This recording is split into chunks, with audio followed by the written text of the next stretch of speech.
The other thing I had here was, or I guess two little, these are more tactical tips. Have a 30-day list. So if you impulsively think, I really want to buy something, put it on a list and then put the date down, come back 30 days from that date and ask yourself, do I still want that thing?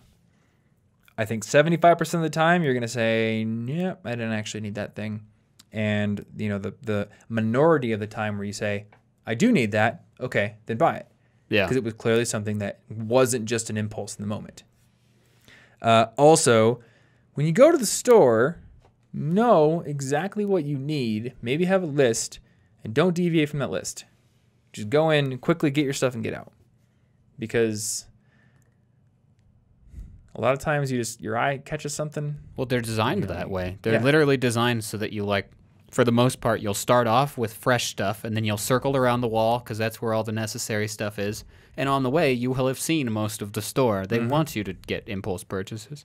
And I love going and just looking at groceries, but that's a separate type of trip. Yeah. You've got the I'm getting these groceries because I need them trip and the I have some extra money and I'm going to go to the store and look at fancy ingredients. That's a fun trip now. And that's fine. They shouldn't be the same but trip. that was intentional. Yeah, they shouldn't be the same trip.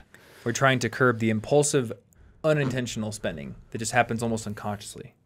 So those can be helpful.